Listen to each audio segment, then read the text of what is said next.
Soluções ideais. Essa parte nós falaremos de algo que é muito importante para os químicos, que são as soluções.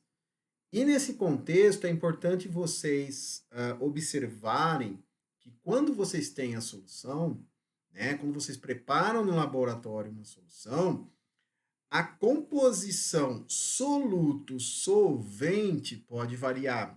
Então, vocês podem preparar, por exemplo, soluções dos mais diversos tipos, solução de um sal, de um eletrólito, ou vocês podem utilizar uma molécula que se dissocia bem, se dissolve bem.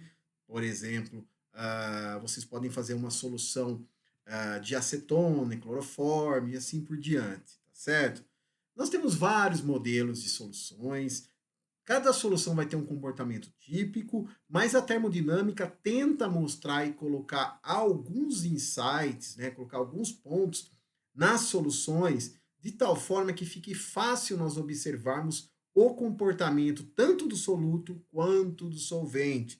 Mas o que é mais importante nós olharmos é que, em condições especiais, nós conseguimos aplicar algumas leis de comportamento das soluções. Essas leis de comportamento, que eu vou mostrar para vocês mais para frente, né, que vai ser a lei de Henry e a lei de Raoult, além de Henry também é chamada de lei de Henry, né, aqui.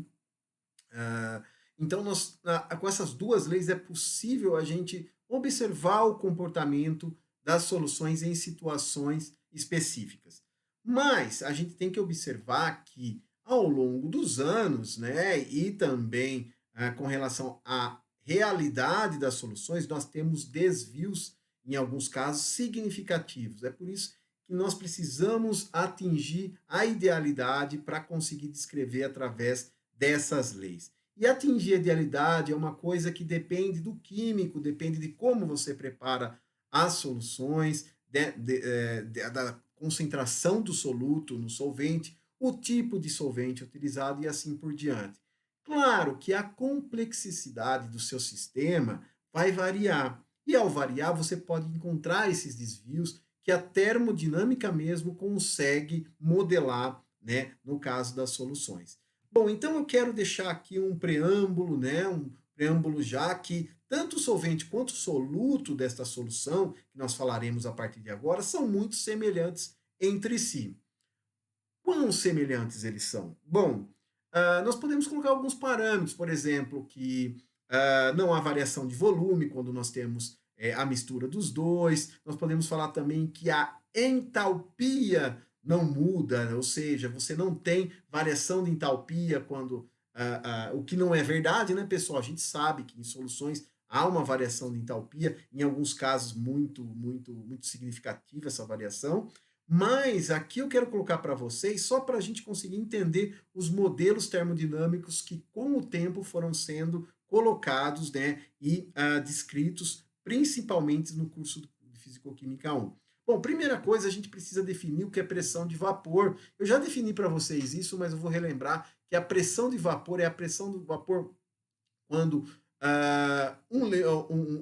o gás, né, o vapor de um líquido está em contato com o seu líquido. Então, imaginemos que nós temos um líquido e nós temos um gás. Quando eles estão em equilíbrio, né, quando o gás está em equilíbrio com o líquido, a gente chama de pressão de vapor, né? Ou seja, a pressão desse vapor aqui, pessoal, vai ter uma característica intrínseca ao quê? A estrutura desse gás, a estrutura desse líquido, né?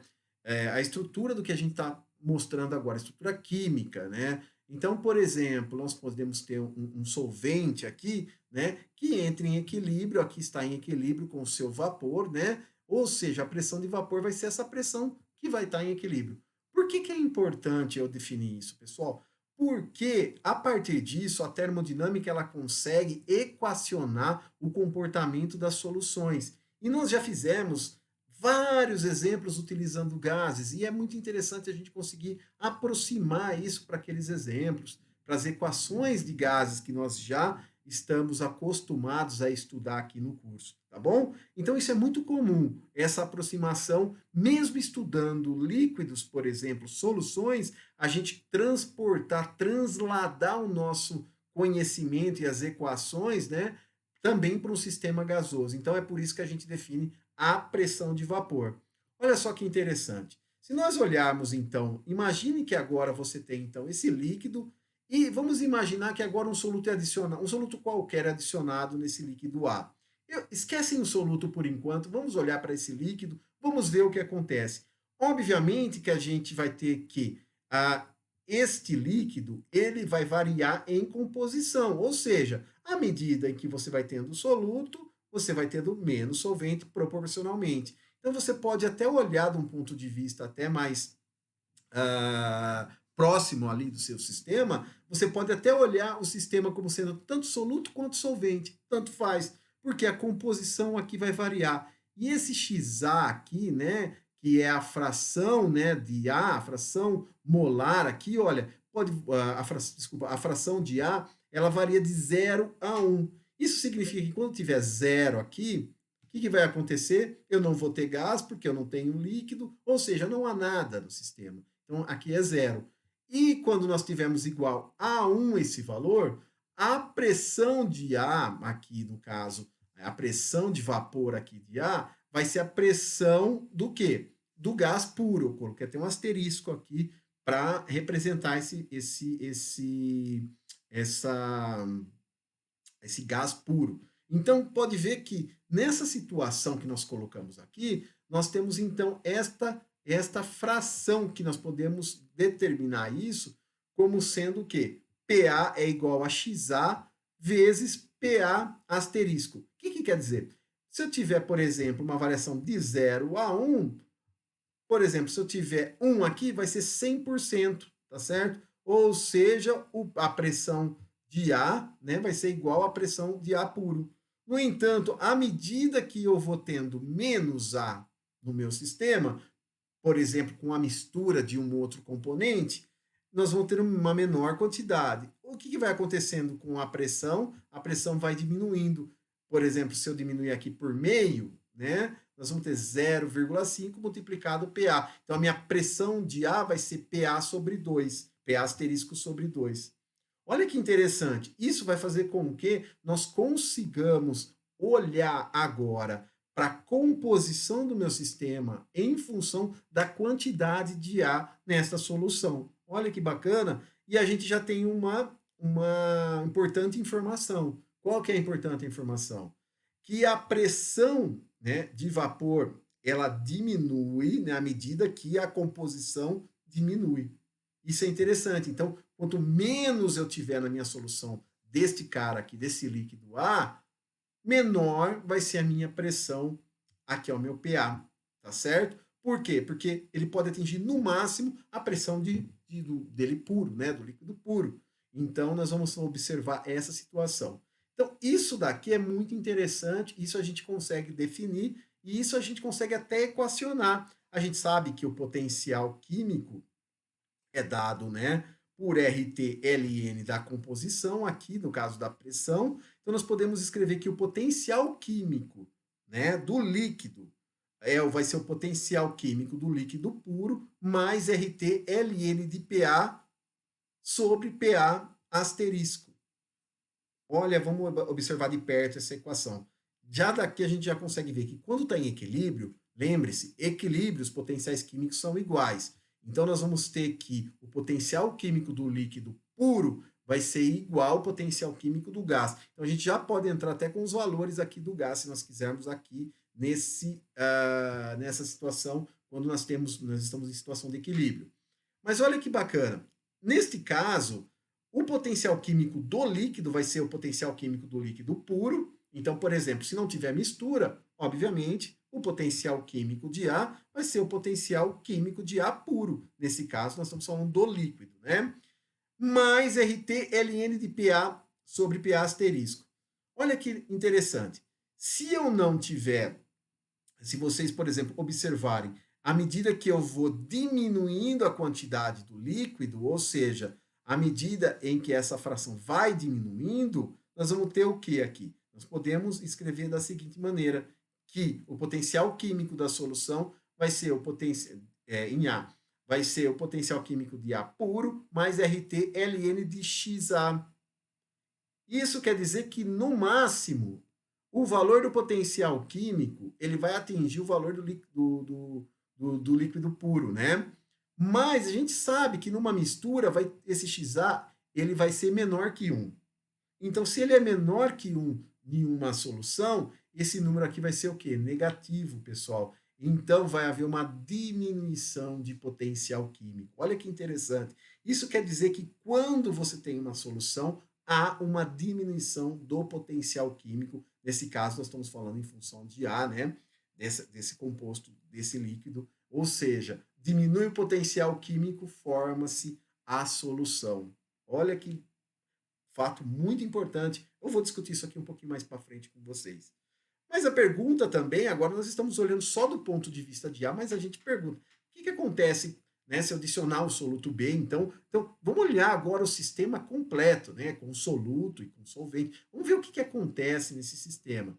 Bom, para isso a gente pode transportar para um soluto volátil. Então, se a gente conseguir falar sobre solutos voláteis, a gente pode escrever da mesma forma que eu mostrei para vocês aqui, né? Com relação ao potencial químico do gás e a pressão parcial aqui, a pressão de vapor, né, do gás puro, nós podemos então escrever da seguinte maneira: PA igual a XA que multiplica PA asterisco, e agora nós podemos ter o quê? Nós podemos ter um gráfico tanto de A quanto de B. Pessoal, eu coloquei aqui o B, né, que seria o outro composto, eu coloquei aqui ele com a pressão, né, com a pressão maior aqui no caso de A, mas pode inverter também, não tem problema. Isso é só uma questão de adequação do gráfico. Então vamos olhar aqui com calma. Então, primeiramente, aqui nós temos aqui o PA. Olha só, o PA não mudou, eu já mostrei para vocês. E aqui a fração molar de 0 a 1. Olha que interessante. Neste caso, à medida que a fração molar vai diminuindo, o que vai acontecendo? Vai aumentando a de PB, né? Ou seja, a de B vai aumentando. Até que se você não tiver nada aqui de A, como no eixo X está em função de A, se eu tiver zero aqui, o que eu vou ter? Vou ter apenas o B. Ou seja, eu vou ter aqui a pressão parcial aqui, a pressão total aqui vai ser apenas B, tá bom? Então, olha aqui, para B está representado assim, à medida que vai diminuindo a quantidade de B, vai aumentando aqui a fração molar de A, vai aumentando então a pressão de vapor de A até que ele chegue aqui no puro, né? Se no caso já não é mais uma solução, ele está puro aqui, né? Pessoal, aqui nós temos a resultante, que seria a pressão total do nosso sistema, tá bom? E isso nós representamos então nesse gráfico, pressão versus fração molar de A. Se nós temos esse sistema representado desta maneira, nós temos o que a gente chama da lei de Raul. A lei de Raul nada mais expressa, né? Um gráfico onde você vai ter as pressões aqui em função da fração molar para um determinado soluto e solvente, tá bom? Mas isso, pessoal, veja só, isso é uma observação que o Raul teve, né? Ele começou a desenvolver esse tipo de termodinâmica para explicar o comportamento da fração molar, só que é uma equação muito simples e muito incompleta. Por quê? Essa lei dele simplesmente reflete o que a gente chama de sistema ideal, né? E a gente sabe que há um pouco de desvio da idealidade, que mais para frente foi sendo corrigido ao longo dos anos, tá bom? Bom, mas o que a gente já pode tirar de conclusão aqui da lei de Raul é que a pressão de vapor da solução é menor que a do solvente puro. Então, se nós pegarmos então a pressão de vapor da solução, ela vai ter uma pressão de vapor menor quando nós adicionarmos um solvente. Então, essa é uma coisa que a lei de Raul nos dá, né? E o que a gente pode tirar de informação. Bom, mas nem sempre funciona dessa maneira. Ou seja, mais para frente, um pouco mais para frente, foi observado que há um desvio dessa idealidade, ou seja, não há esse comportamento tão ideal, ou seja, esse comportamento linear bonitinho aqui, nós observamos no gráfico aqui, né, da pressão de vapor em função da fração molar de XA, né? Então, o que aconteceu ao longo dos anos foi que o Henry, né, ou o Henry, ele acabou por observar que existia um desvio, se nós pegarmos o sistema real, muitas vezes ele se desvia da idealidade, né? Um sistema real. Olha, dependendo da concentração, ou seja, dependendo da fração molar de XA, até que pode ser que tenha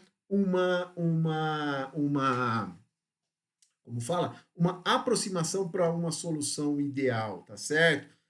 Ou seja, o Henry ele observou que para que a gente descreva exatamente aqui como que é o comportamento, né, da solução, é preciso que a gente faça algumas correções. E uma correção simples que ele fez é a multiplicação por uma constante, né, que muitas vezes ela é chamada de constante de Henry. Então, você já consegue entrar no handbook, você vai ver lá as constantes para diversos tipos de casos, né, de soluto solvente. Então, vocês conseguem fazer isso e vocês conseguem corrigir. Mas notem que mesmo assim, você tem que trabalhar aqui ó, em situações onde você tem a fração molar de A bem baixa, tá certo? Então, num sistema onde a solução ideal, nós chamamos de soluções diluídas ideais. E como que a gente classifica isso no termo de equações? Nós temos então que a pressão de B vai ser XB vezes esse KB. Diferente, né, na de Raul, que é onde a gente multiplicava o quê, pessoal? A pressão de vapor de A puro, né? Então a gente vai trocar esse valor no caso e vai colocar o quê, pessoal? Nós vamos colocar aqui o valor de uma constante, que é essa constante de correção que fará com que nós consigamos, então, olhar agora para a solução diluída real, né, de uma maneira muito mais próxima. Mas notem que se vocês continuarem com alta concentração aqui de A, ou seja, a fração molar de A for aumentando demais, você vai tendo mais desvios ali, por exemplo, nesse caso que seria a lei de mesmo multiplicando utilizando essa constante aqui para multiplicar o XB, né, vocês vão ver que vai tendo um desvio, tá certo? Então é preciso algumas situações para que isso seja também aplicado.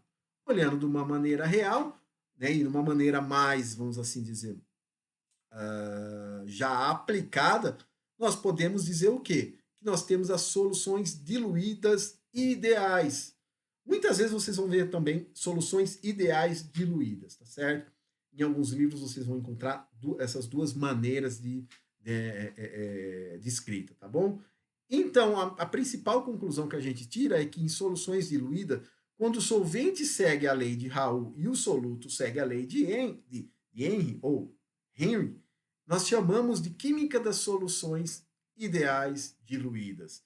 Então, a gente consegue, então, aplicar em soluções diluídas essas duas leis. Obviamente que temos que levar várias outras coisas em consideração, né, que eu já falei para vocês, como variação de volume, tamanho da molécula, polaridade, um monte de fatores são importantes para que a gente consiga aplicar. Mas, dependendo da situação, e se o sistema for diluído, né, ao ponto de se encaixar nessa parte ideal, né, nesse sistema de idealidade, né, nós podemos, então, aplicar a lei de Raul e a lei de Henry. Note que isso é muito parecido, né? Lembra da equação dos gases ideais? Onde nós utilizávamos a equação dos gases ideais, né, para representar um gás real? Né? Lembra em quais situações nós utilizávamos isso? Né? Em situações de baixa pressão, por exemplo.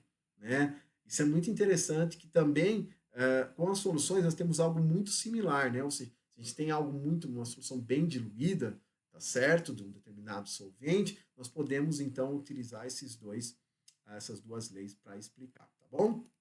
Então, esse é uma maneira da gente olhar então para as soluções diluídas ideais, aplicando então as equações e mostrando, né, que neste caso nós temos então a aplicação de duas leis, tanto a lei de Raul quanto a lei de Henry, né, para as soluções diluídas e que entram na característica de idealidade.